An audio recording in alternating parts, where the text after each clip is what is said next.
there's a professional quality to it when he doesn't. I just be over here with my tongue out going. You know, be like, that guy can't even plug in his own guitar. And then that'd be more humiliating than having somebody else do it. So that's his non-state. So I think I've always loved being part of farming since got more and more involved in it. But I think the reason most of all that I feel this is that to me, not only is our food, you know, maybe next to air, I mean that's what we need is good food and good air. And so we need the right people to grow our food for us, and it's certainly not the factory farms, and it's certainly not the big industrialized farm system. It's family farms, it's small farmers, it's people that care about the earth, because really that's where the future is. Because without farmers that care about the land and care about the food they grow, without them, there is no future. Not for anybody. And that seems a little dark. So, anyway, I'm grateful to be here to help shine a little bit of light on the farmers and their struggles to keep feeding us good food and taking care of our land. Thank you very much to all of you.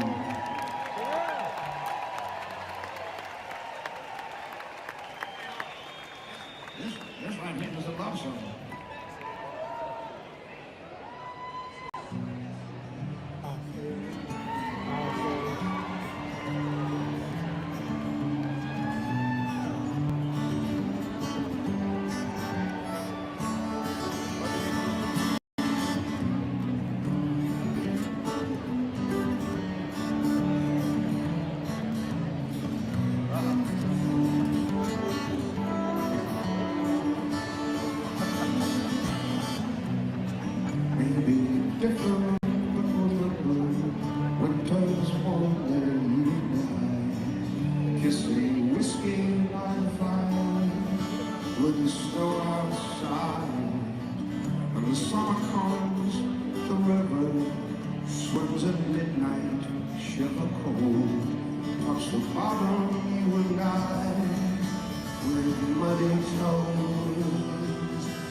Besides the day left me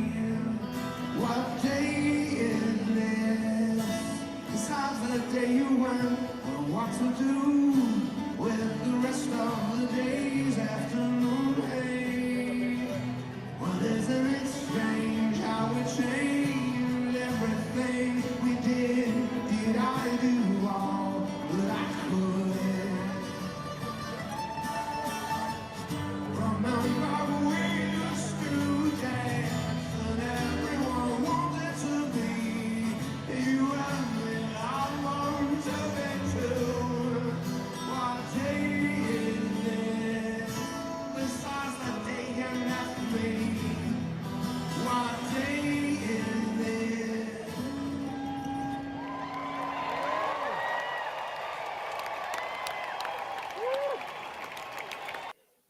You know, in the end, sometimes we say, did I do wrong?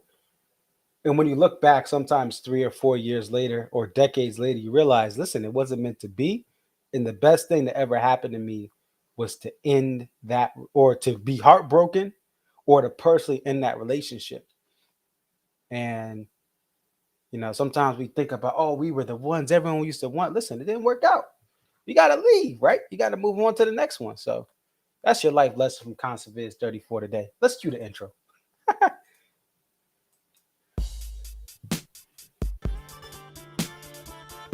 It's your boy Conceviz 34 back at home. What up? What up? It's your boy Conceviz 34. Yep, so your boy Constellation 34 coming to you here.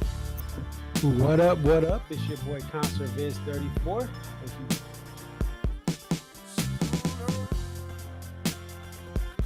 Ariya. Okay, so this is Ariya, and just tell us a little bit about yourself and about your love for the Dave Matthews Band. I've been a fan of the band since April 28, 1998. And if you recognize the date, that's when Before These Crowded Streets was released. Alpine is definitely a better venue than Summerfest, but we'll take it. I think I've been going to shows for about 20-something years. I always tell people, like, compare DMB to now to when I first started. And I got started, in my opinion, I feel like I got started late. Like, I was at the very end of the band's prime. I feel like that 03 to 06 was like the end of the prime. 07, 08 was like, you know, we're at the very end. And then when Roy passed. Dave really, this is the thing. Dave has put, where Sean has been assigned the quarterback of this team. He is the coach, the play caller. He designs the jams. Dave just shows up and plays whatever he's going to play.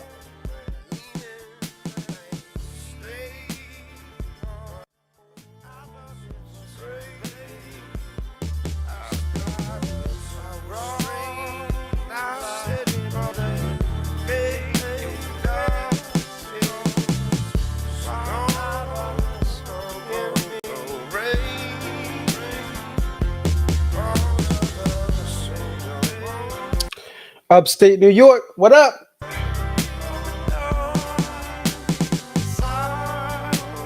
Seneca Falls, what's popping over there, y'all? Syracuse, you'll never be as good as UConn basketball, but we still love you.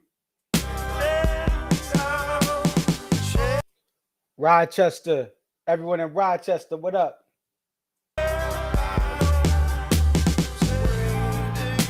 Hey, let's go, Buffalo. Not gonna beat the Patriots, though.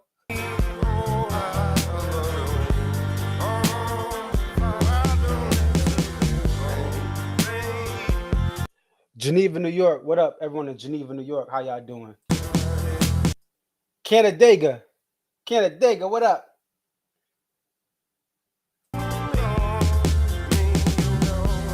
Shout out to Constellation Brands, you know. There would be no Dreaming Tree without Constellation Brands. Shout out to them.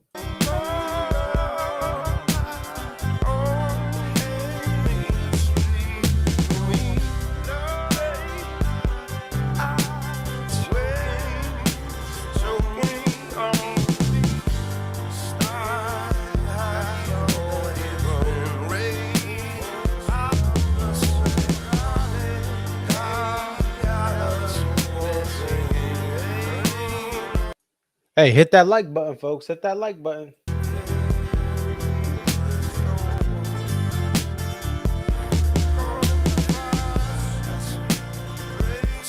All right, all right. So, what I want to do, thank you guys. Thank you guys for coming in. What I want to try to do is connect some people here. We're going to try Ariya first, and we're going to try to connect her in just a second. Let me bring up the set list. Shout out to everyone who's trying to. I have some people lined up from Canandaigua. The cell service out there is bad, is what I'm hearing. It is upstate New York. There's a lot of people at this venue in this part of the upstate New York that typically don't have this type of traffic. So first, let me get this set up, and then I'm going to try to connect Ariya. I want to get live reaction from people who were at this show, and then see what they think here. So.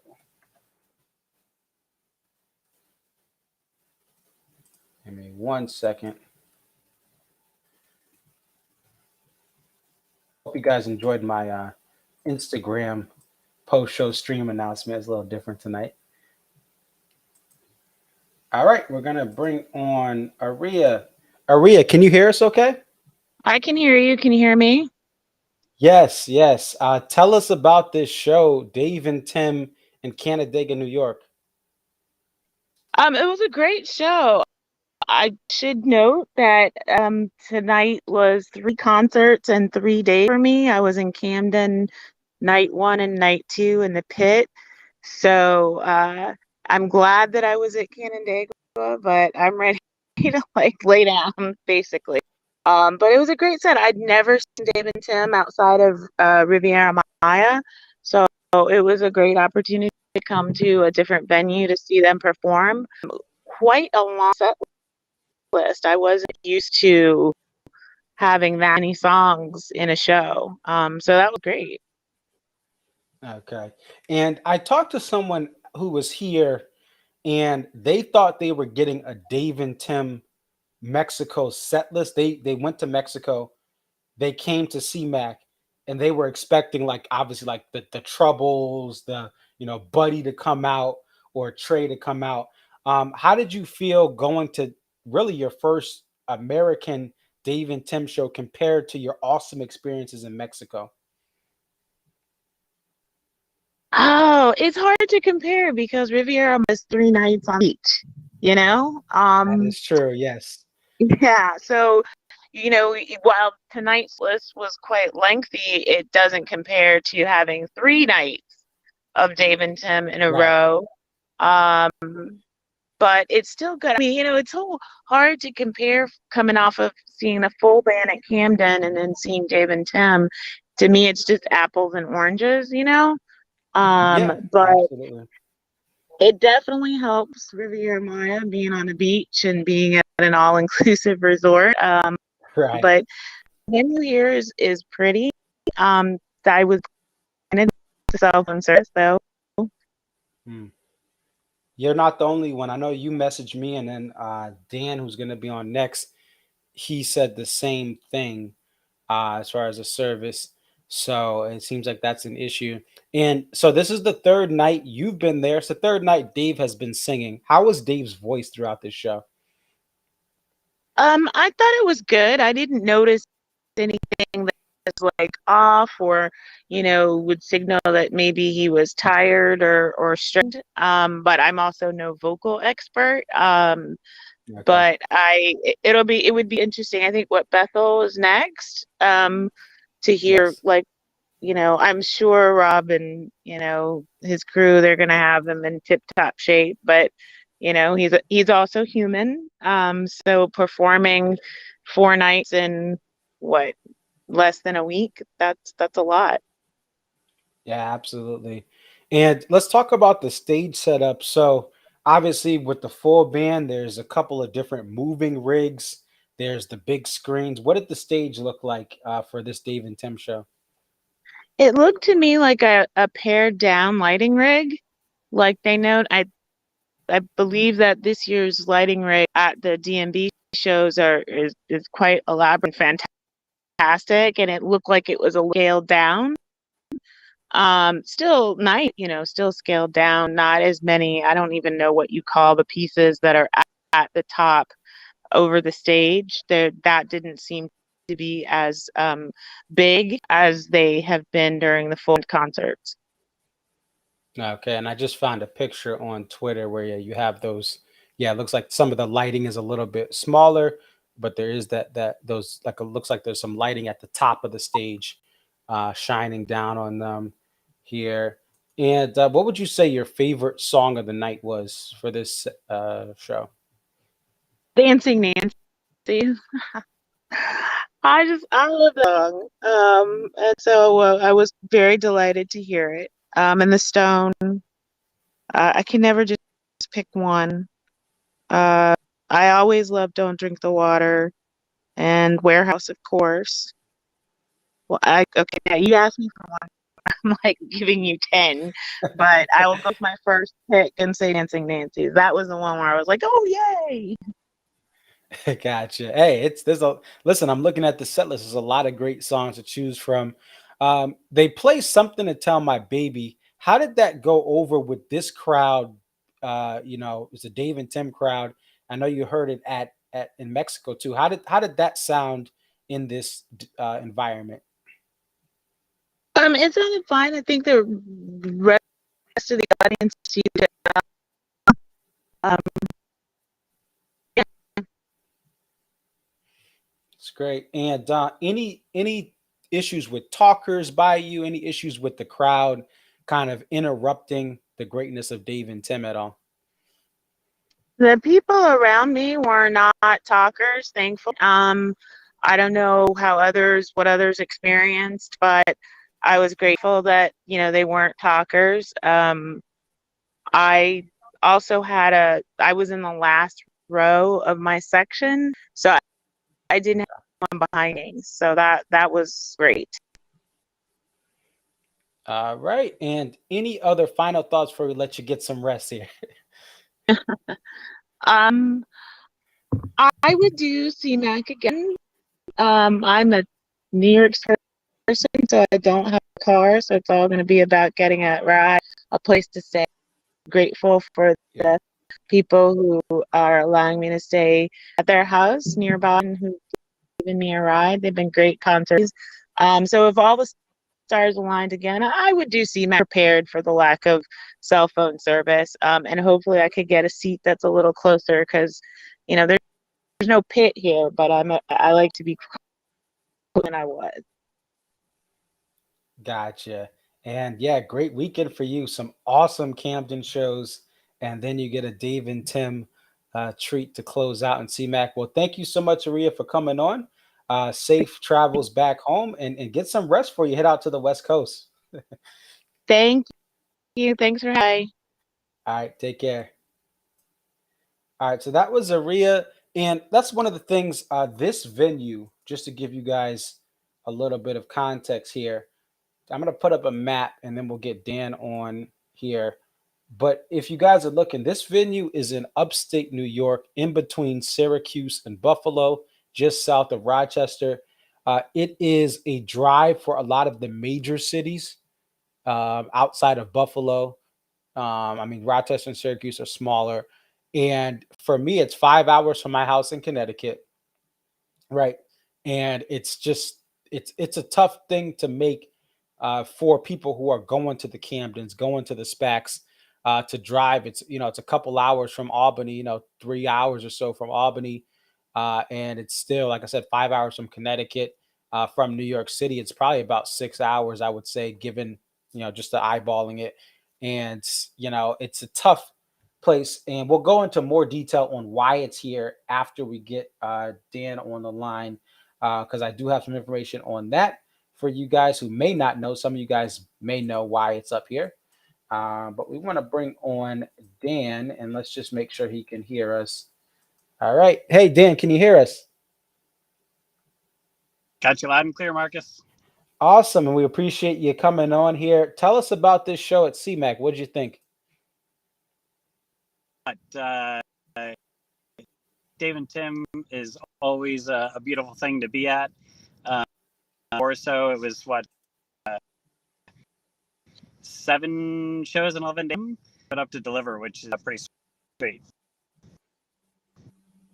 Gotcha. And I asked Ariya this, but what did you think of Dave's voice? Coming through all those shows and then doing CMAC tonight. Yeah, in my opinion, he still seemed pretty solid.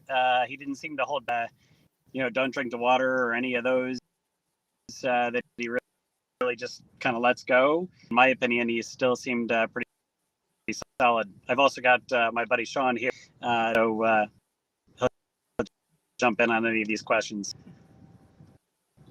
All right, and thanks for joining us as well, Sean.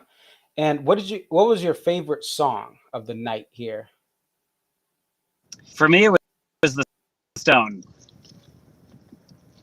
Without a doubt, yeah, there was a lot of them, but The Stone was up for me. Gotcha. That's my favorite song that's in frequent play with this band is The Stone. Although, depending on the year, but it gets more play or less play. But Yeah, I love that song. This year, frequent play, no doubt. Yes, that's right. And Yeah, did you? Oh yeah. Go ahead. I like Walk Around the Moon. Okay, Walk Around the Moon. Yeah, I love that song. I've been iffy on some of the previous albums that came out, some of the new singles, and some of the road testing. But if Walk Around the Moon is on this new album, that makes me excited. It's just a beautiful song. I love how Dave plays and sings that song there. And yeah. So we have Out of My Hands. Did you guys think that Buddy Strong was going to come on, given that there was a piano that was on stage? I did not. Only because the run that they've going with SPAC, then New Hampshire, and then Camden, I figured they were able. So it was pretty sweet to see Dave step up. Okay. Yeah, we had last night. Actually, he's in the chat right now. One of the tapers, Zach, who tapes. This tape will be up probably tomorrow morning. But Zach taped this one. He was at Camden, drove up to CMAC overnight, and his prediction was that he thought Buddy was going to hop in. He thought they were gonna bring him as a surprise, because it is really all they have to do is take a private. He's going to take the private jet with Dave and Tim. But I get your end as well, and that's what I thought. I was like, listen, even though Buddy, it's possible. I mean, the rest of the band's gonna want to take their break, rest up, and get ready for Bethel. So I wasn't sure, but that was his kind of his bold guess. Yep. Yeah. Sean and I were actually talking on the way out about, the rest of the band with, doing Dave and Tim shows and those types of things. And Rio, I think the rest of the band takes a night to be like, yeah, this is not a 3-night set for us. So you guys go enjoy your quick travel and getting up there, and we're going to take. Yeah, because this tour schedule, even with all the luxuries this band has, being what they probably have some of the best amenities of any touring band outside of like the U2s and Rolling Stone type, stadium, Coldplay too. But I mean, it's still just like a professional athlete. You're still playing or performing all these days, so it's a lot, and I think it's good. I think the rest of the band should rest up. Dave will be able to use them as support for when he gets to Bethel, because he's going to be I think Tim's okay, but Dave singing and playing, I think he's going to really be exhausted the next couple of days. So that works out. And another thing I wanted to ask you guys, something to tell my baby. What did you think of that as far as in the encore with this audience?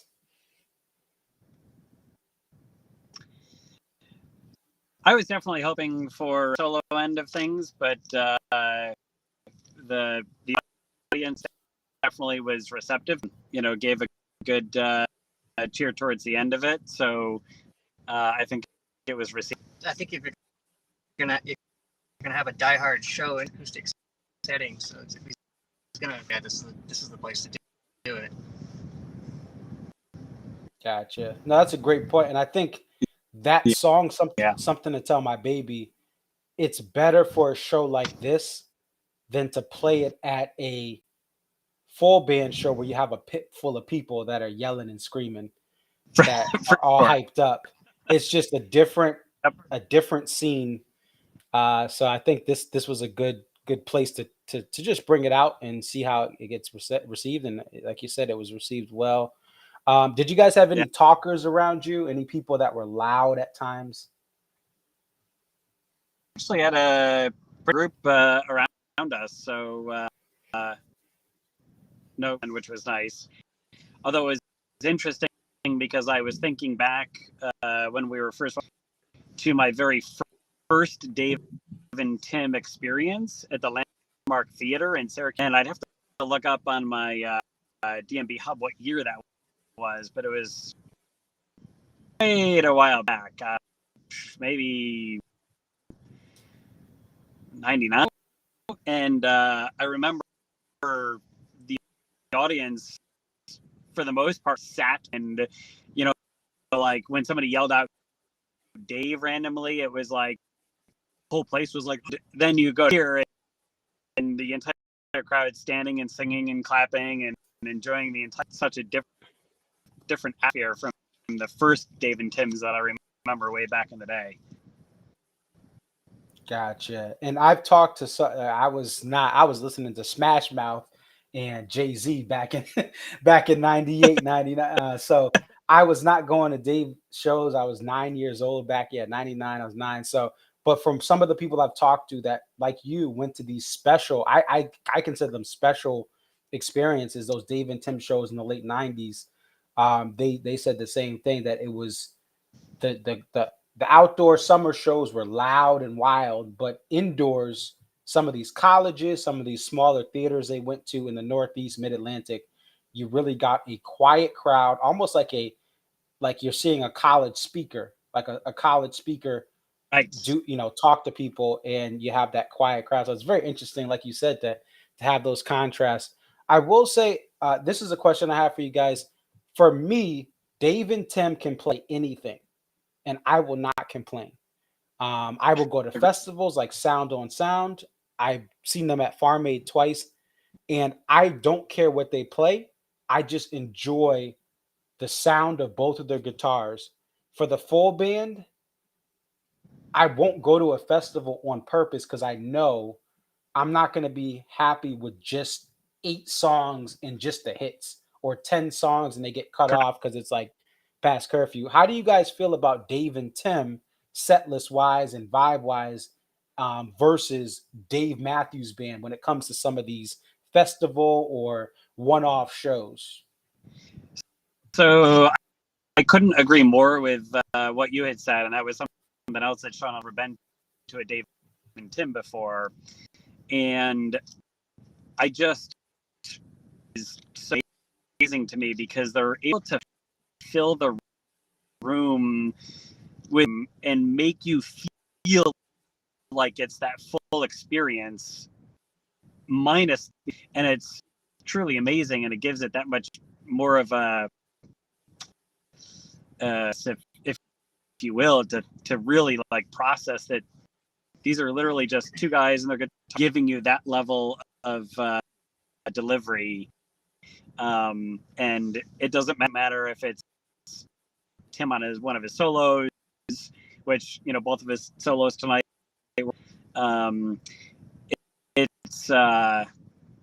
it's truly an amazing experience. If I'm looking to go hear your standard 5/8 songs, I'm taking Dave and Tim band set.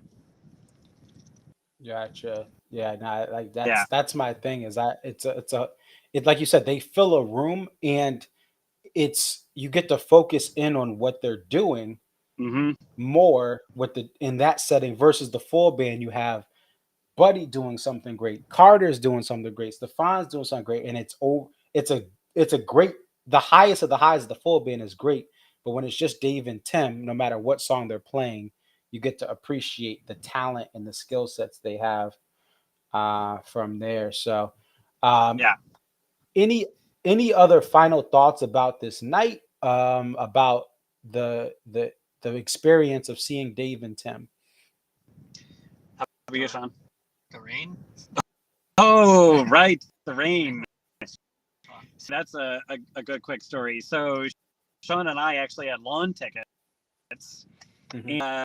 And 7:25, we got a message that friends didn't their seats inside. So they quick sent us their tickets, and we were able to a couple songs in. So Damn Lucky starts to play, and the rain, absolute rain, just comes down. And we're like, "Yep, So Damn Lucky." Well, so Inside, how perfect could it be? so your friends couldn't make it. They sent you their tickets inside. Yep. Wow, So then during we got So to, Damn Lucky. yeah, exactly. That's awesome. So That's a great we ended up story. completely drained. Wow. So you moved from the lawn to the inside of the pavilion. Oh, that's great. That's a great story. So that is awesome. Well, I thank you guys for coming on. Again, I Yeah. appreciate. I Thanks for know having us, Marcus. the reception is spotty out there, but safe travels back to wherever you're heading tonight. Thanks, brother. Talk about the connection of CMAC and the Dreamy Tree Wines after this. Yeah, we're gonna be going over that. Yeah. Awesome. Good deal. All right. All right. Take care. Peace. Have a good night. All right. So we want to thank Dan and Sean. And that's a cool story that someone couldn't make it. They sent them their electronic tickets, and then they moved from the lawn to seats during So Damn Lucky, and it did start to rain. So that the next thing we want to talk about now, some of you guys may know this, but again, there's a wide variety of people that come to this show that listen to this. Some of you guys are newer, some of you guys are older. Again, I did talk to some people. Some people were messaging me during the show about the set, about this, about that, how it's different. And let's take a quick look at some of the stuff Zach said. Kermit the Prog, shout out to Zach. He taped this driving back from CMAC. Notes, probably most disappointed I've been by a show in a while. Expected a lot more this than this given past years. Back looks like back a third. Something was spectacular, but overall the show was meh. Stone, Lion Our Graves. Stone 41, the Lion Our Graves, the best 1, 2, 3 I could have asked for DMB wise. Yeah, that's a great run. And then I think someone said right here, on paper, it seems like the set list could have been much worse. I agree. The great thing about Dave and Tim that they can make any song enjoyable. We have our boy Shane from Colorado. Hi from Colorado, Shane. Yes, Jay-Z. I still listen to Jay-Z too. Shout out to the one and only Sean Carter, aka Hove E. Hove. He is one of my favorite hip hop acts. Hove. Yeah. I'm focused, man. So shout out to Jay-Z. So Constellation Brands. You guys see that? Kermit the Frog says, time to grab a Kermit.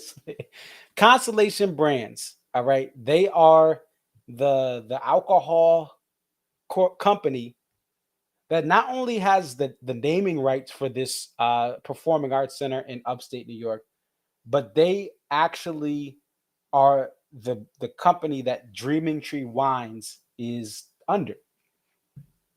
That's why you have a show in upstate New York during typically in the last decade. You've been able to. There's been opportunities during the full summer tour to have a one-off show here. So Constellation Brands, their headquarters are up here in upstate New York.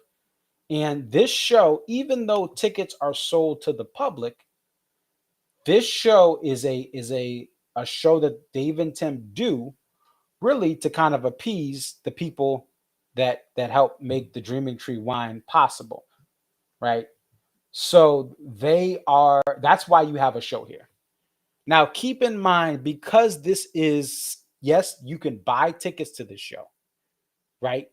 But there are a lot of hot shots, there are a lot of VIPs, there are a lot of people that work for Constellation Brands that may have access to this band, whether it's backstage, whether it's free tickets, whether it's being able to have something special, with the band.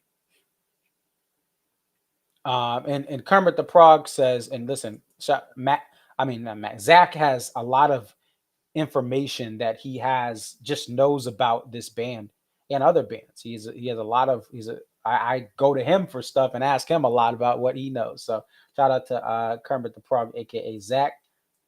Right. He's saying, my understanding that this was the last CMAC show on their contract. So we'll see what happens after this. But this is why they have this show here. If CMAC does not have Constellation Brands as its named sponsor for the venue, then they probably don't have this show. Maybe they have it 1 year. If they maybe Dave and Tim in 2017, they have one show here because Dave and Tim were looking at some unique venues. But really, they don't have a show here if Constellation Brands doesn't have the naming rights and if their headquarters are not up here. So think of this show as a corporate obligation for a contract they have with the ability for anyone to come in. And what do you get at corporate shows for the band where it's a private event or an event where you have to be an employee, or maybe like you have to be like a business partner with Cisco or with Target? Maybe they'll fly you in, right? If you're a distributor for Target or whatever. You know what I mean? Like, what this means is, yes, you have some special stuff here, but you're not going to get a Mexico type set list. Okay. You're going to get you get a lot of songs, but you're not going to get a Mexico set list. Now, listen, the Stone 41 Lie in Our Graves, right? And all in the same show. It doesn't matter, full band or not.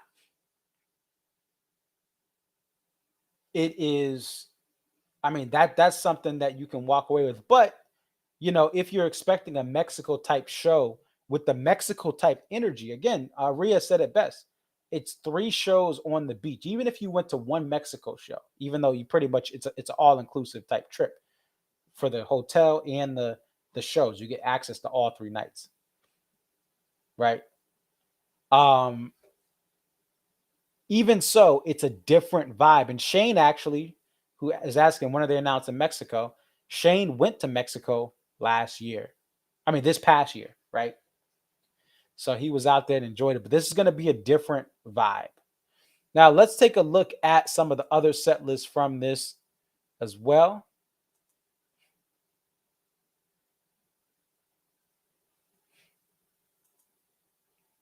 So venue history. So let's look at 1995. Okay. Oops. So this is way back. This is a full band, right? Boa, One Sweet. Look at this set here. This is an era where they were just playing a lot of stuff. One of 3 Help Myself's in 95. One of 6 I'll Back You Up. So that's a full band show.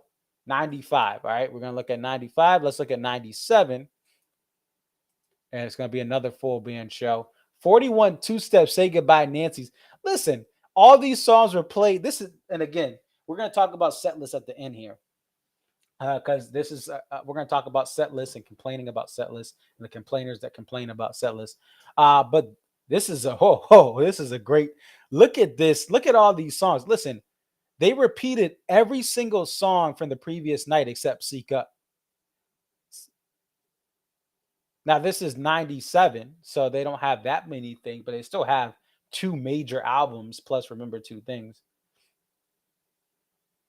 And Kermit the Frog is saying that it's going to be the weekend before Phish for Dave and Tim next year.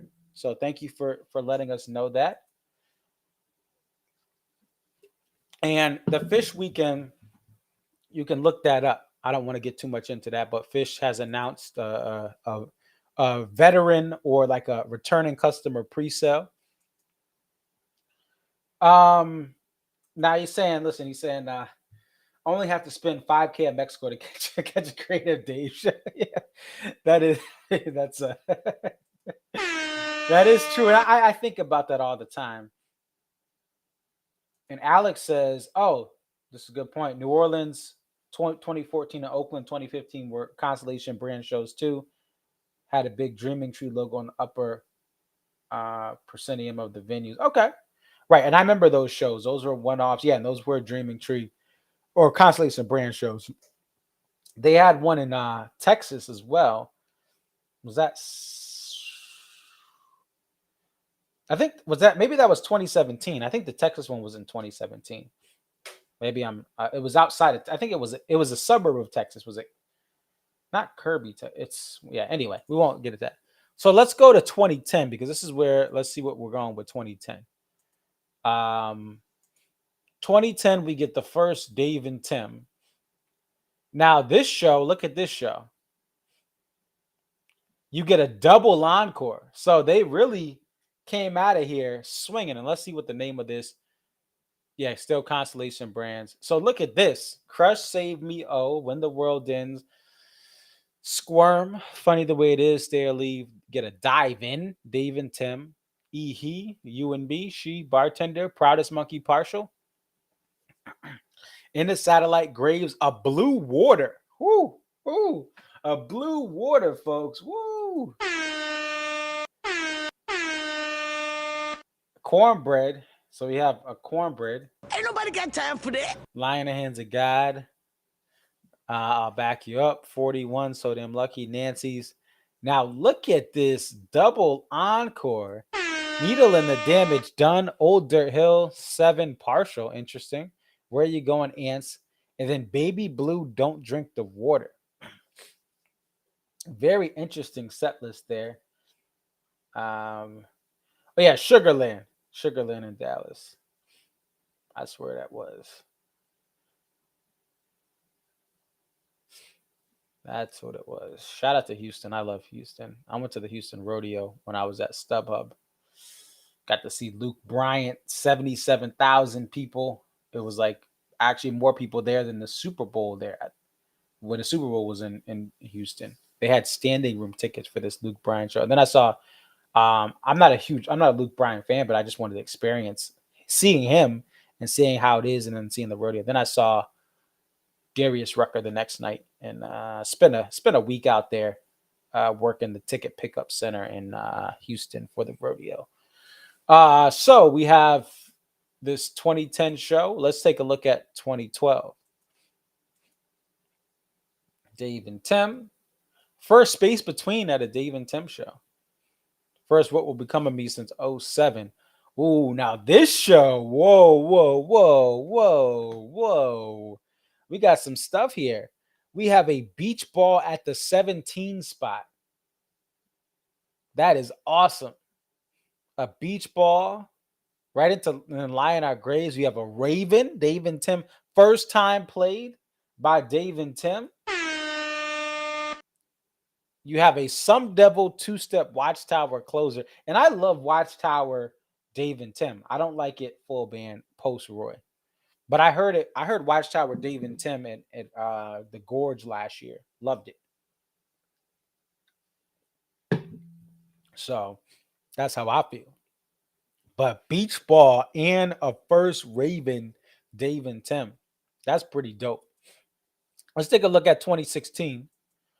Moving right along. Okay, a double encore. Okay, I see a Bismarck. First time the Stone has been played as an opener since 2014. First time at a Dave and Tim show since 2009. A Bismarck. We have Snow Outside. Okay. Crash Enemy 2 Stop Encore 1. Oh, Tripping Billy's Ants Encore 2. Okay. And 27 songs just like tonight. So they did a double encore. Very cool. Very, very cool. And then let's take a look at 2017. Okay, they open with Satellite. You're like, oh no, hey, you know what though? I don't mind Satellite. Actually, you know what would be cool?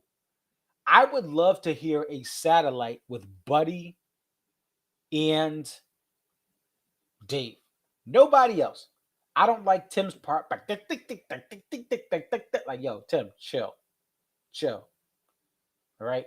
Love everything else you do. That Satellite part he does, the supporting part he does. But I would love a Satellite with piano and Dave. Just like Live Tracks 31. Yo, Pee Wee Herman says, oh my gosh, this is funny. He says Dave probably felt uncomfortable not playing 4 covers tonight. Yeah, less covers, more originals. When the World Ends, Crush, YM, Warehouse. All right, let's look at the highlights. This one doesn't. Oh, Melissa, I guess, would be a highlight. Shout out to the Allman Brothers Band. A Halloween 2-step at the end of this. Space Between Gray Street. Ants for the double encore. Ants is the single. For this double encore. Kermit the Frog says CMAC. Traditionally, you have a lot of heat behind them. This show right here doesn't really look. I mean, you have that Halloween 2-step, right?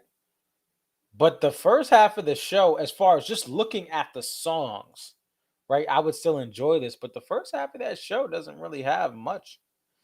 It looks like really the end of that show, and then you have a double encore. But outside of Halloween 2-step, and I guess you could put Melissa out there as well.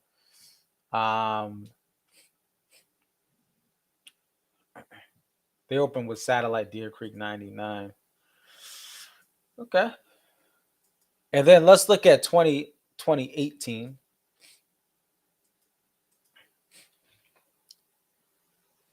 So this show, let's take a look. You get a boa. This show doesn't really have anything. Like, obviously, you have the stone. I don't know, Zach. This show looks like what we had tonight. I mean, yeah, you have a whiter shade of pale.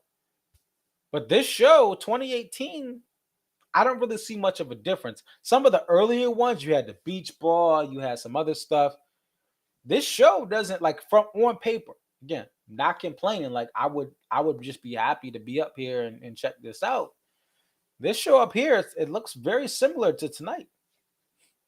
I mean, what stands out more? I mean, obviously, whiter shade of pale, which I've heard with at SPAC Night 117 for Dave and Tim. There's not really much of a difference there. Now, let's look at 2019. This will be one. We'll see this. We'll see what this looks like.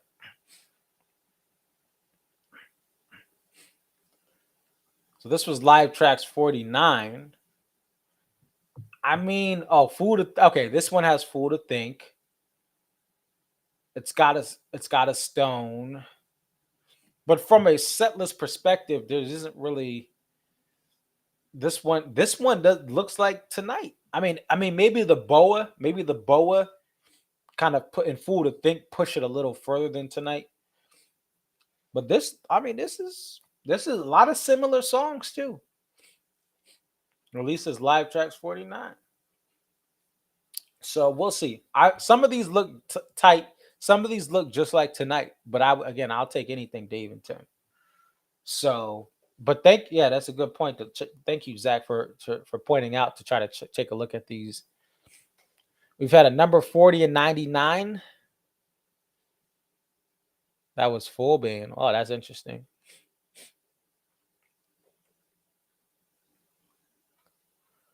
But yeah, so there you go with the set. Let's look at the poster. New artist, I liked this poster. I thought it was cool because even though like it's this idea, okay, they're trying to look and get their knowledge, but they're trying to keep their head above water. Some people were talking about sweet, keep your head up. Right, I don't know. But this is cool. I like the depth of this. I liked this one. I did not like last night at Camden, but I like this one because of the message it's showing, and it's even though it has a very artistic take, it's not wild. Like Camden last, I was like, what in the world is this? I mean, again, I know some people love that poster. I'm sure the poster sold out, but Camden Night 2 wasn't for me. Art is subjective, but I thought this was a cool poster. But I will warn you though, even though Zach says that Camden, that CMAC is known for some bangers. If you're expecting a Mexico show, don't go here. Yeah, I didn't get last night either. I didn't get it. I saw someone on Twitter, they got the poster, their kid was having a great time. I could see a kid liking this and you get it for your kid. Oh, cool, look at that. Like, and listen, I know some adults like it. It wasn't for me. It wasn't for me. All right. But I understand art is subjective. This is cool. I thought this was a cool poster. I wonder what the run was for this one. Yeah, I wonder what the run of that is. So let's see.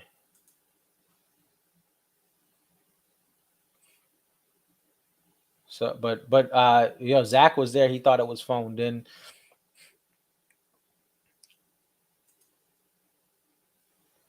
Mexico should be announced in August, but it's going to be President's Day weekend. So you heard that here first, ladies and gentlemen. And thank you, Zach, for being able to tell us that. So you heard it here first. It'll be announced in August, but it's going to be President's Day weekend. You heard that here first. A Concert Vids 34 exclusive, thanks to Zach. It's really Zach. I didn't notice. He told me, right? He said it to y'all in the chat. But shout out to Zach. That is some awesome information, some awesome news that will get that. And I know people are waiting. I know people want to head back down there to Dave and Tim. There'll probably be some alumni sale or whatever they call it, the veterans sale. So this is the big question. Why can't Dave play a Mexico set here? Well, first off, that is a good question. Now, what I will say is Mexico typically, first of all, I think with the whole Mexico thing, you have a bunch of diehards that are flying out to Mexico. Like you're not going to drop, even if let's just say the trip was $2,000, not even 5,000. It was 2,000. You're not having casual fans fly to Mexico to see them. And also you have other bands that do this. Some of them do it in other parts of the Bahamas and the Caribbean and at large. You had Dave and Friends cruise, and you have some jam cruises and different cruises that have this. He can't technically, on theory, he could do it, right? And maybe he should, right? Maybe he should have, you can make an argument, hey, just give the fans this. But first of all, from a business standpoint, you want people's 5K to go to use. So you're going to bust out a bunch of rarities. And then from an audience standpoint, your audience is diehard fans. No matter what they do in America at a theater, it's going to be casuals and diehards, corporate seats for free, and the people who really are the DMB OGs.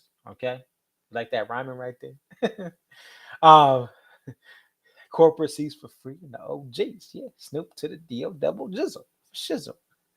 But so because of that, you're not going to bust out Trouble. You're not going to bust out Dodo because it's not going to be received overall by the crowd in a certain way. Now they could, in theory, right? I think they should free my homie Dodo, and in America, right? Free my homie Dodo, right? Let it free, let it be played full band. But that's their call. So it is a marketing thing because you want to have the people spending 5 racks and up to get some special things. And I think it's an audience thing because in Dave and Tim, all those people that are in the pit, although Shane, sometimes he doesn't mind lawn. Shane can sit anywhere and have a good time. But a lot of those people that are at Dave and Tim, they're the ones who are trying to line up for the pit lottery or trying to get rail and trying to be close, and they're the diehards. So Dave says, look, I'm gonna give y'all some special stuff. And audience is important. And look at this. Shane says too, in Mexico, when Dave tells a story, it's completely silent. That's another thing.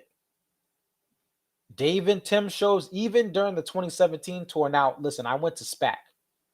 SPAC is a special place to see Dave and Tim or Dave Matthews Band. But other venues that people, like when they had the outdoor venues for the Dave and Tim summer tour, there were complaints of people talking and people being jerked because it was an outside event. You have people liquored up in the summer versus an indoor event where it's a smaller crowd. So, yeah, I mean, that's. And here's the thing. This is what Zach says. I was never sold on Mexico until I was lucky enough to go this year. Mexico is really a special vibe. I'm really looking forward to it next year, right? And that's the thing. So everyone that I know who have went have just said nothing but great things. I understand it's not affordable for a lot of the population, even if you have money, right? You could be a millionaire and own a business, but you don't have the time or even if you're a millionaire, that's your net worth, right? You may not have the time or capital or money to take that weekend off and go to Mexico, right? You're focused on your business or saving up, growing your business. So it's a lot of money. $5,000 for an average American is a lot of money. But if you can do it, if you can save for it, and if you can go, don't feel guilty about people being hating on you. People are always going to hate on Mexico, right? People are always going to hate on Mexico. And for me, it's just at this time in my life, it's not something I can do. I don't know if I'll ever be able to go, but we'll see. So that's where we're at. Now, I wanted to bring up something here. This topic is really something I've always talked about on this channel. But the discussion about Setlist Complaining, because it came up in the Facebook groups again overnight. I don't know if anyone else commented on here. Right. It came up. It always comes up. People are always complaining about the complainers. All right. Here, let me someone just showed me the set list here. I'm gonna retweet this.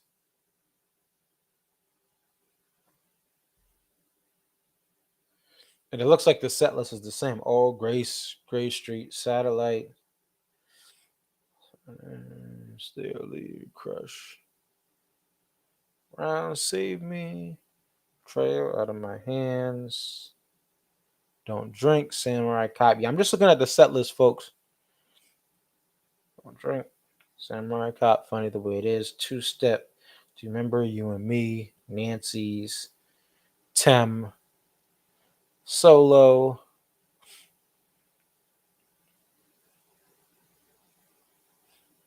Stone Lion Ants, Something to Tell My Baby, Dirt Hill Warehouse. Okay.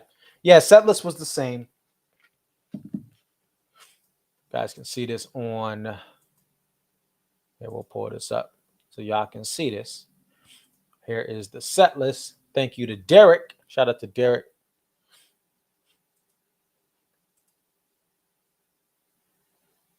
A Buffalo Bills fan. Oh, I didn't say I was live. Oh, shoot.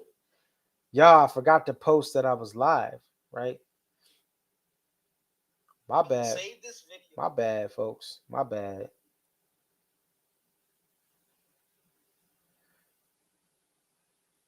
Sorry, but hey, you got 14 people on. I am live. Sorry. Usually what I do is I try to post this to Twitter because some people will see it on Twitter and click the link. Forgot to do that.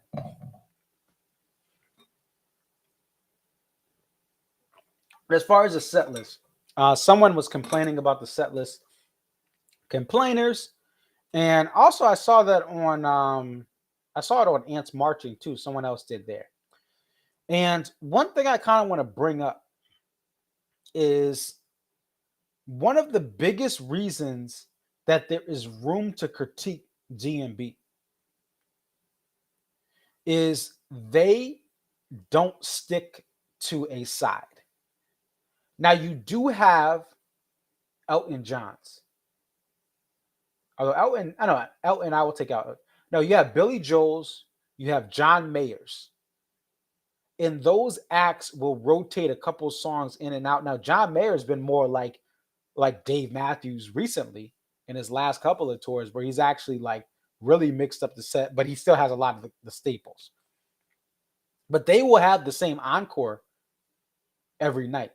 Like you'll have a John Mayer show that'll typically the encore or the last encore song or the set closer is the same every night. But John will do some mixing up of the set here and there. The acoustic set may be different every night. Every other night he may alternate the songs. But there's something different about John Mayer and Billy Joel. I've seen Billy Joel twice. I've seen John Mayer about 10 times, or maybe a little less than that. I can't remember. I have to look it up. I'm a huge John Mayer fan. And the reason I only used to go to one show a year, but in the last 5 years, I've gone to more than one show in certain years. DMB is because if they had the same set list every night, it would save us a lot of time. We would only go to one show a year because we would know that we would have the same set. You could complain, I want Dave to play more stuff. But you know what? I guarantee you less people would complain, including myself, when I say complain, meaning, yo, that three song run, right after Bartender and SPAC Night 2, the next 3 songs were trash. I would not complain if I knew they played the same set every night. I would just go to one set a year. And that's my DMB fix. If the band was like Phish and they played different songs, like pretty much every week, you didn't get a repeat for an entire week, you would have much more of a case to travel to see this band, even with the rising cost to see this band. I just went on a 10-day trip and saw 1, 2, 3. I saw 4 shows in those 10 days for DMB, and then added 2 baseball games, 2 tours of professional sports venues, and a Summerfest show. But anyway, that's not the point. The point is, if I went to Deer Creek and Alpine in that 10-day trip, and I had 4 shows of unique songs, oh my gosh. Even if they played stuff I didn't like, I know I'm getting 4 unique sets. I would have less of a reason to complain for DMB. Now, there would still be people that complain because Phish fans complain all the time. Like Phish opened up their spring, they closed out their fall tour with Sand, right? Sand was played, I think, one of those nights, and then they brought back Sand for the opening night of the summer tour. It took about a month off. And some people were going, why did they play this song? They just played it at Deer Creek, right? Bruh, still amazing. So there people would still complain, but here's the thing. If DMB just picked a side, there would be less room for critiques. Actually, this show would be vastly different. I don't even know if I'd be doing this show. Why would we talk about set lists every night if DMB's playing the same set. Now, if they're like Phish, I'm probably doing this show. It's a 2-hour show every night because we could talk about all the different things from tonight versus last night versus the night before. But the thing you have to remember, no matter what you think about in this debate, if Dave Matthews, because some people say, hey, they could play the same set every night, and then would you complain? No, I wouldn't complain because I would know exactly what to expect. I actually like some acts that do that. Like, for instance, Earth, Wind, and Fire, right? Earth, Wind, and Fire, I saw them a couple years ago. They play the same set every night. But I know what to expect. And I know when to go to the bathroom. And they're legends, and I love them. Tony C says Santana plays the same set every night. TC Kaufman says Incubus, which I've played on this show, right? I think I played Paper Shoes for you guys. I love Incubus. And I think, speaking of Incubus, I think Light Grenades is one of the best post-prime albums of a band that I can think of in the last at least 15, 20 years. There's probably some examples if you brought them up, I would think about them. But Light Grenades is past their peak 90s, early 2000s prime of popularity, right? Drive was huge. Everyone was listening to Drive. But Light Grenades, Oil and Water, Paper Shoes, Rogues. I love Light Grenades, right? Came in 05, I believe. Alice Cooper did the same set for 2 years straight. I just went to Disturbed. You guys will see a sneak preview of something at the end of this show for DMB Road Trip 3. They pretty much play the same set every night. But I had the best time of my life seeing Disturbed. I'd never seen them before. And I've been meaning to see them for a while.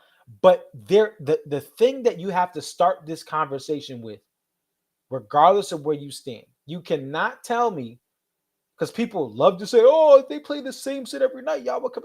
No, I would have more money for other things in my life, right? If DMB played the same set every night, I would have more things to do other things in my life.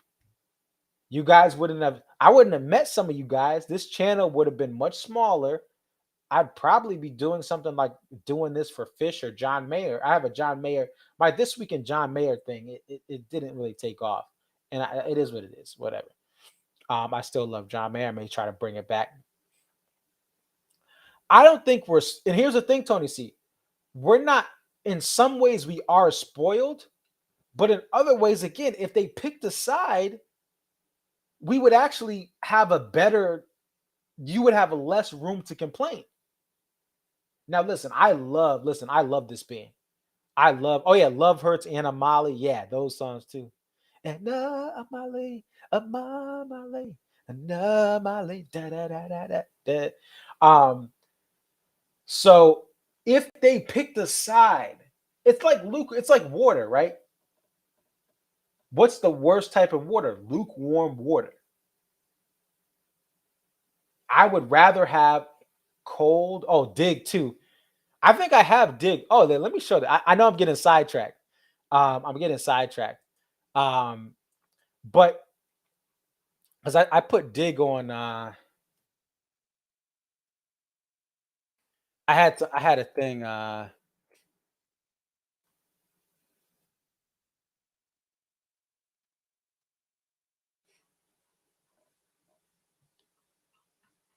Let me see. I actually played Dig on here. But anyway, the point is, as much as you can say whatever you want, but this whole idea that DMB was not going to like if they went one way or another, we would have much more clarity. We would have much more clarity on how to proceed with the tour. What makes the fulfilling thing is when you finally get a song, because you chasing songs for DMB, and I don't really do that. All I want is Shotgun. That's it. Everything else is bonus. But chasing songs with DMB is a more frustrating experience than doing it with Phish. Because if you travel for 2 weeks with Phish, maybe you still don't get Punch You in the Eye. Maybe you still don't get some special rare song. But even along the way of chasing a government mule, not Mule. Mule does a lot of same stuff. No, take Mule out. String cheese incident. Shout out to Shane in Colorado. String cheese incident. If you go around with them for a week of touring, you're gonna get 3 or 4 unique sets. Maybe a repeat here or there. Maybe they're doing a new song. But when you chase stuff for Phish, you're gonna find other songs you love. When you chase stuff for DMB, when you're just in the intent of chasing songs, sometimes you will be disappointed. Which is why, to me, you know, it's number one reason I go to shows now, to experience the experience being at a live concert. And another reason is I love meeting a lot of you guys. That, like, honestly, that's why I go to show, like, to give some of y'all hugs. Listen, we've been talking during the pandemic. We done talked about, some of y'all know about stuff going on in my life. Some of y'all, I know some of the stuff that you guys have shared with me on a private level about some of the good and some of the horrible things you're going through. And to give some of y'all a handshake, to give some of y'all a hug, that's why I go to shows. You think I just went to Deer Creek to chase some rare song? Nah. I went to Deer Creek to meet the people, to be in that crowd, to walk through the lawn at the end. But I say all that to say, you cannot, like, you can't tell me people, the talking point that if DMB played the same set, you would complain more. No, I would complain less. I wouldn't know if I would have never known what Blue Water was as a partial. If I never had known Blackjack in my first show, Stone opening my first show, right? Getting Butterfly in, I think it was 2014, right? If I would have never experienced those things and they played the same set every night, even if let's just say next year, right? Let's say 2023, they say, due to the Dave Matthews Band, you know, the rigorous years of touring, they will play the same set every night. Please do not buy tickets for shows out of your hometown or home venue if you want to be, or otherwise you will be disappointed. I would be like, okay, bet. Now I'm not going to have FOMO. Now I'm only going to buy one. Now I'm only going to buy one show a year. I'm going to Hartford. I'm not even going to Mansfield. And actually, the only reason I would consider those venues outside of Hartford is to see you guys, to be with you guys. I would buy a lawn ticket to Mansfield and hang out with all you guys in the lawn because I've already seen the band up close in Hartford. But you cannot have that argument. Be grateful that the band, listen, I appreciate what the band does setlist wise. And I've defended this band against people that say they play the same set every night, because you know what? They've been doing that. They did more of that in the peak of their band. I've always said, if you have one gripe against DMB, you can complain about the new songs not being on par with the old songs. In the old songs, the newer songs not being as powerful as the old songs. Because when you got Busted Stuff 3 nights in a row in Hartford during their 3-night stand in Hartford in 2000, I don't think anyone was complaining. When the Stone and Drive In, Drive Out were played 2 of the 3 nights in Hartford that year, nobody was complaining. So it's not about the band not being repetitive, and the band has never broadcasted expanding their catalog. That's just the hope you want. I've defended that talking point of people that say the band's repetitive, who are more complainers than I am.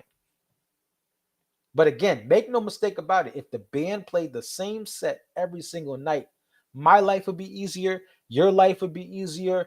You may miss, I'm not hearing, I've been chasing this song for years, but you know what? You could take that money and spend it elsewhere. The band even knows if they did that, their ticket sales would go down because we would all be going to our hometown shows. Now, SPAC would still sell out. The Gorge, though, you're probably not getting, in this economy, I don't think the Gorge sales, it's probably half of what it is now. If they said we're playing the same set, now they would never do that at the Gorge. I think if they played the same set every night, they would actually mix it up at the Gorge to get people to go. But again, even this Dave's mentioned, we have the same 15,000 fans or so. He mentioned that before. We have the same 15,000 something fans, and they go to every single show. Now they cannot be fit. The next thing I want to talk about, and these are kind of stuff I've never talked about here, and I've kind of realized. The next thing we need to talk about is the reason they cannot be Phish is because of the crowd they have. Phish does not have the mainstream radio success that Dave Matthews Band has had. What does that mean?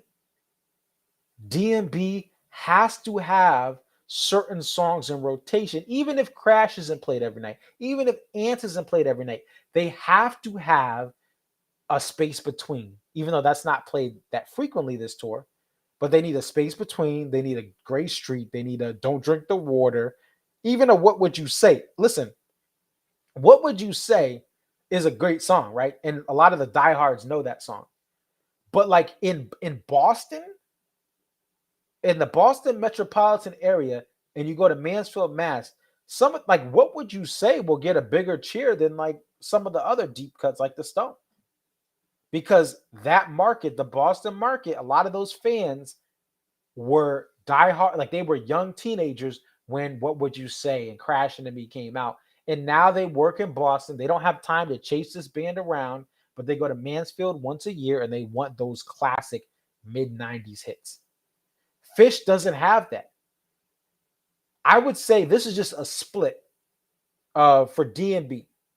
Now, you have some fans who are diehard that like every single song still. They've been going to shows since the 90s.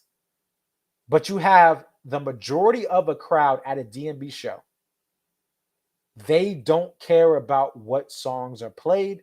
They will love everything. Now, that same crowd has a certain percentage of people that will love a deep cut like a Halloween, but they really will not complain about a set list. They are having fun regardless of what songs are played. But if deep tracks are played, that's a bonus.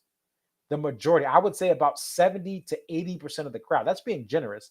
They don't care what is being played. They can't tell you what song is being played if Dave has his tan guitar or his brown guitar or his black. They have no idea. They may think that 41 could be played on the baritone guitar. They have no idea. Some of them do, some of them don't. But 80% of that crowd, even at a SPAC, they will be happy no matter what is played. They will say it's the best weekend. Like, they don't care. The other, I would say 20% is generous. 20% of that crowd is people like me, now to different levels, that say, listen, my weekend can be changed by one or two deep cuts being thrown in there. Matter of fact, my night can be changed when you don't play Samurai Cop or Bayou or Jimmy Thing. And you can even throw in another average song. But those songs really get me like, nah, I don't like it. It's like a totally different band. Samurai, like, that's the other thing about John Mayer. And that's the other thing about other acts like Incubus or Disturbed. There's not really a Disturbed song that disturbs me to the point where I don't like it. I will listen to them, and a lot of their stuff, listen, they have a little bit of a range of stuff they do. But no matter what they play at a Disturbed show, I'm going to still enjoy it. But Louisiana Bayou and You and Me, right? And some people say, hey, maybe you just shouldn't go to shows. Maybe we need a break. No, it doesn't matter how long of a break I take from this band. I'm not going to like Louisiana Bayou, the verses. I'm not going to like You and Me. Although I've been impressed with how they've played it, I can appreciate how great they played You and Me in Mohegan 2018. It just sounded great. They killed it. They did their whole thing with it. But I am part of that 20 to 10%. And it really may be more like 5%, right? If we're really honest. But I'm part of that base for DMB that, listen, certain songs not being played or certain songs being played can impact the level of happiness I have. I leave every concert happy, right? Even if there's just Shake Me Closer, the Watchtower single encore, Gorge Night 3 in 2019, not my picks, but I still had a wonderful time. I still had a great experience. I didn't go home sad or frustrated. I had a great time. So again, let's just put 80-20. We'll use the 80-20 rule just to be generous. 80% of the people don't care what's played. The other 20% have some sort of consciousness from a slight to a large make or break of going up to see a show. Now let's look at something like Phish. Phish will have 5% of that Phish show, 10% of that Phish show may be people like me who are newer trying to explore the catalog. That's being generous. 5 to 10% of that Phish crowd may be looking for, oh, are we going to get Tweezer? Oh, I want to have this. There's not really hits with Phish, but 5 to 10% of that crowd may be there as a casual fan, maybe there and trying to learn stuff, maybe there and just say, listen, I don't care what the band plays. The other 80 to 90% of that crowd is there and they know the songs. They know the set list. They could make a Concert Viz 34 like video after every post-show stream and have the history down like that. Even if they start, here's the thing about Phish. You have fans like my guy, I think his name's Brett Wooden, out on Twitter. Shout out to Brett, Mayor, aka Mayor of Maze, on Twitter. He just graduated college. He's 10 years younger than me. And even so, he's listened to every single Maze that you can possibly listen to on taper audio or on the live Phish app. Dude is like 21 years old. 21. He's listened to every single Maze possible. Okay? 10 years ago, he was 11. He was not following Phish around in 1993 and 94 and 95. Okay? When Billy Breathes came out, he wasn't even breathing. I don't think he was alive. So I say that to say that even the newer Phish fans, there'll be Phish fans like, listen, I'm a newer fan. First show was this year.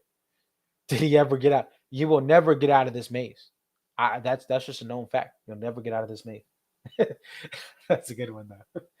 But my point is this. I know I'm getting passionate and loud, but Phish has a fan base where the majority of the fans are like they are the set list watch. They can tell the difference when a Phish jam doesn't reach its maximum potential. They will know. Convict music. They'll know if it does or if it doesn't.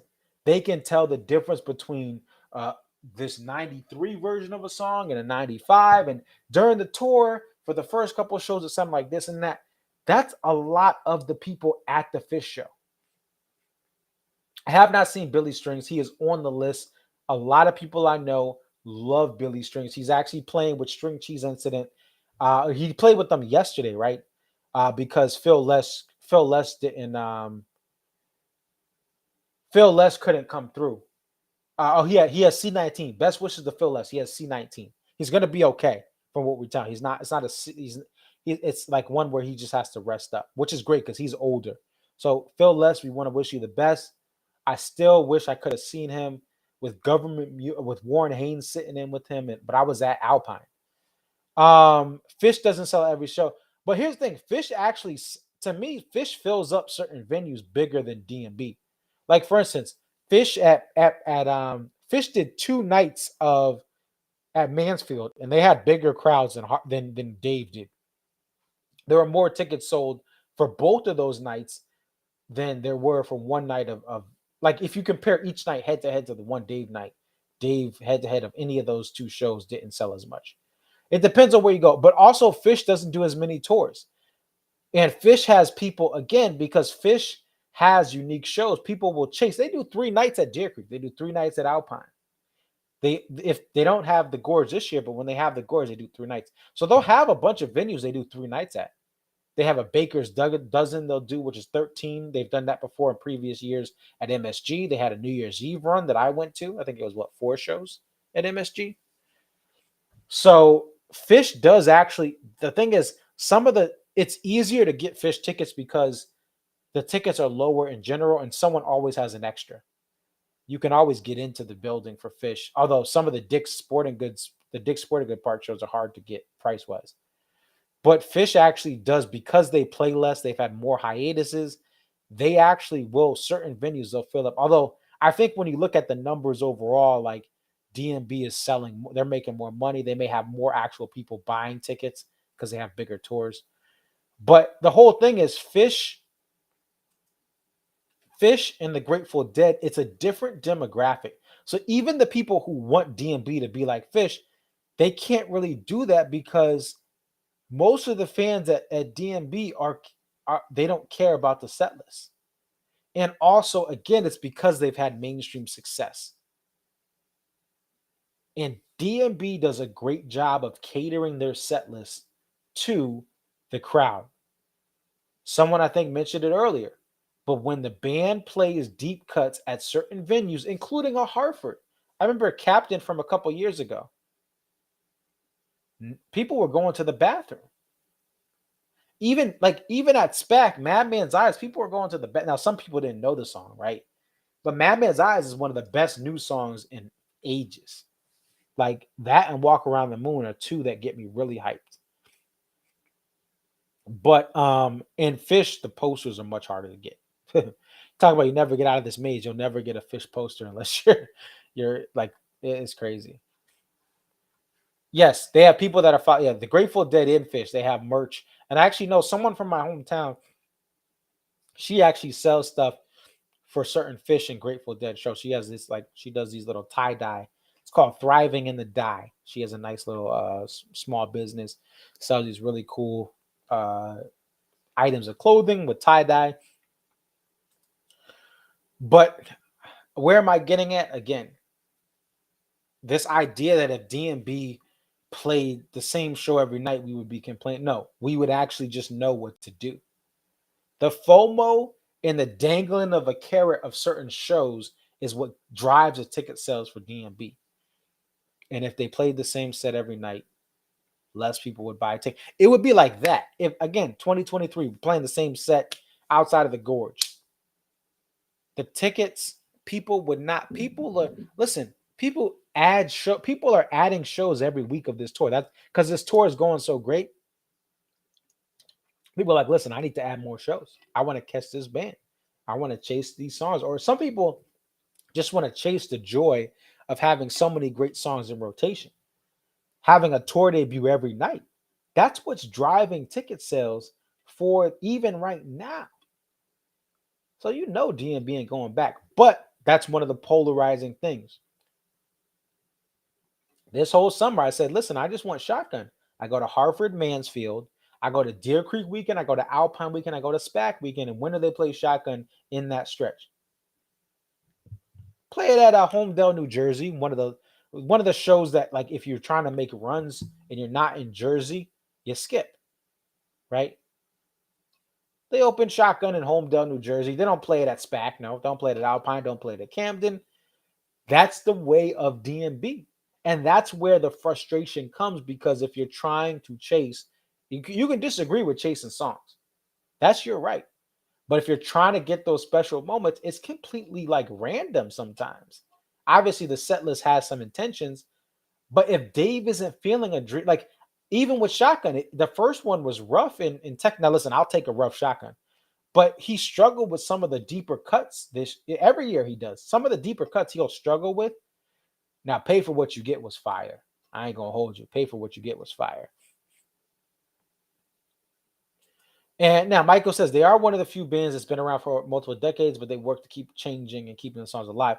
Yes, they are, but they still have consistent go-to songs. And that's just DMB. I think the biggest thing also between Phish and DMB, Dave leaves his heart. Now, listen, Trey will be jumping up and down. Mike Gordon last night, they were bouncing up and down. But like that happens, but a lot of the time, Trey is just laying back and jamming. Dave, every song is he's yelling and he's moving around and he's dancing when everyone else is playing. It's hard. And with DMB shows, people will go to 70 shows and not get, like Ariya, who was just on. It took her like 60 shows to get her first Halloween. Now I got Halloween, like some people, your first show you got Halloween. Ariya's been going to shows for a while now. She's at 70 shows. She didn't get Halloween. Now, here's the random thing about it. She's in upstate. She's in New York City. Those years she was going in recent history, I've gotten Halloween twice in Hartford. Now, she doesn't go to Hartford because our public transit sucks in Hartford. So I don't blame her. She's not going to go out to Hartford if she doesn't have a ride.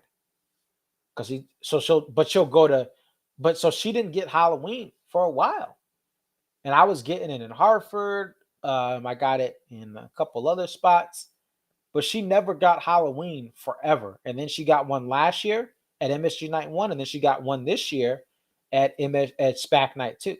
So she went from her first 60-something shows, no Halloweens. Now she's at 70. And the last year, she's gotten 2 Halloweens. Like me, drive in, drive out. Didn't get it for 30-something shows. This year alone, I think I got it twice or 3 times. I think I got it 3 times. Yeah, I got 3 drive-in, drive-outs. So that's the type of stuff that makes it hard. And that's where the Setlist Complaint. And again, when you open up, DMB opens up Pandora's box halfway. They'll play a Broken Things. They'll play a riff. They'll play Pay for What You Get. And then it kind of sometimes it goes away. And that's a thrill of the chase. You're going to have a thrill of a chase with DMB, but that's where the frustration comes for fans. They'll play this awesome thing, or they'll go to a big venue one year. The next year, it's like a whole different. Like, think about Guilford this year. Guilford this year, they had night 2 was incredible. Now, I still had a great time at Guilford last year. They played You Never Know and some other stuff. But Guilford this year was like 4 steps higher on the totem pole than it was last year. SPAC last year, you could argue, was a little bit higher than this year. Although this year, Pay for What You Get the Halloween was that saved the weekend to me. But like after Bartender, they had a bunch of dud songs. They didn't have What You Are. They didn't have Raven. They didn't have Number 40 this year. So people will go to, hey, last year at SPAC was popping. Let me go this year. And listen, you're still going to get some great stuff. But SPAC this year, I think, was still a little bit of a lower level. So it's completely random. Oh, if you guys want to hear me play some Incubus, here, check this out.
Yes, that's some dig, and then I love this song.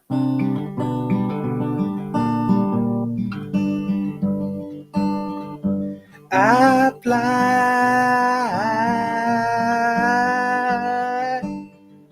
I soar,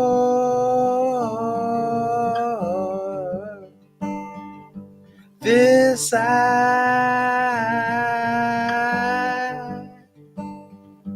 adore.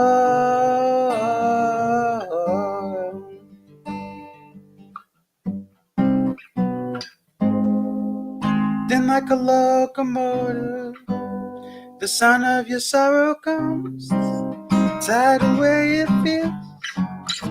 I only apologize. All right. I gotta look that up. I love Paper Shoes, and I used to be able to play Drive and all that. It's been a while since I did. The Killers.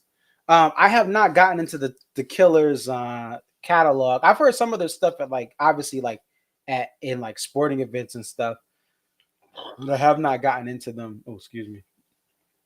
Yeah, I love Incubus. I think I had. Oh, did I? Oh, that's my paper shoes. I was in a white beater. Oh my gosh, I forgot about this. Yeah. Oh my gosh, I forgot.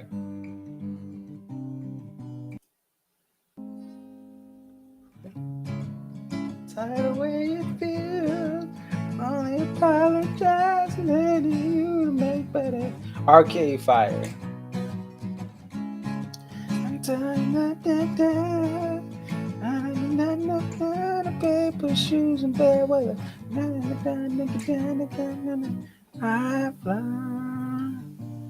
I love that. So Paper Shoes is like, oh my gosh, it's just one of those. I mean, again, that whole Light Grenades album is fire.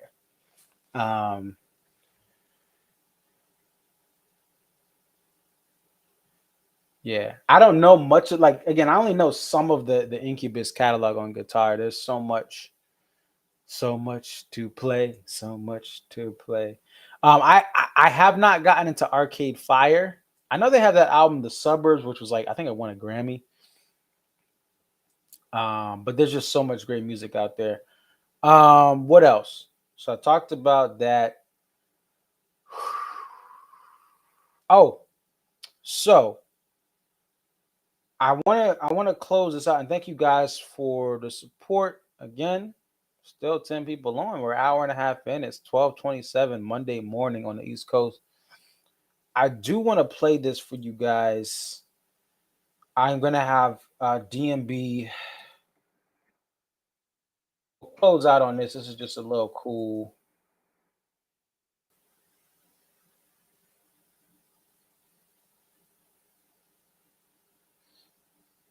So I love you too, Justin.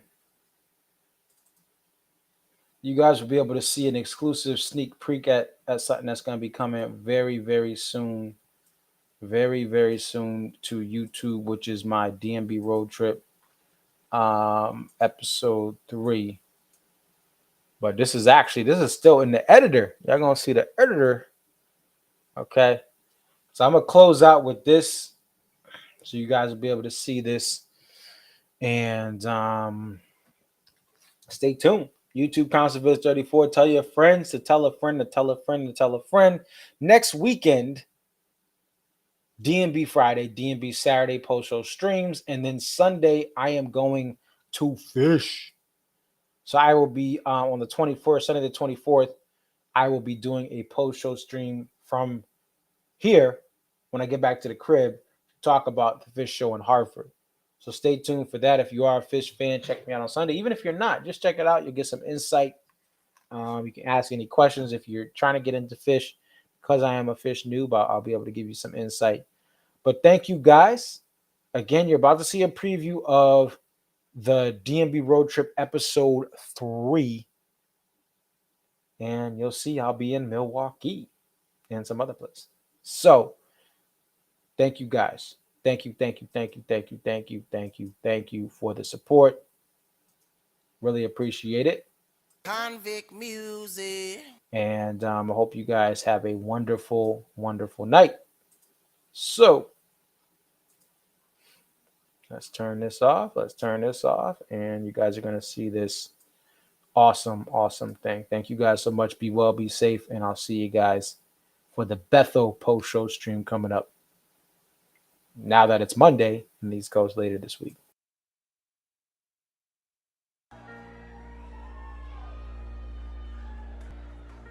Now we want to take you to the other side.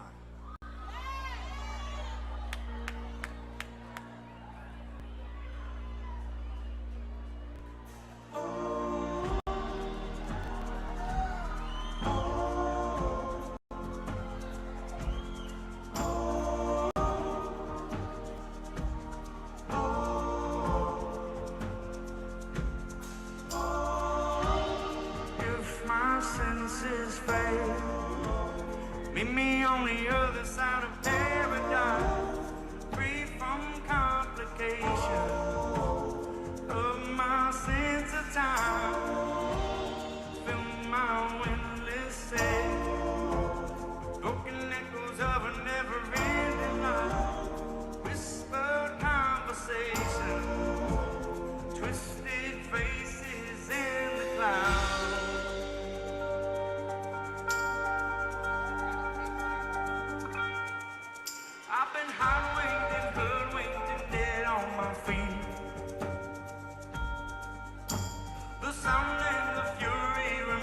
over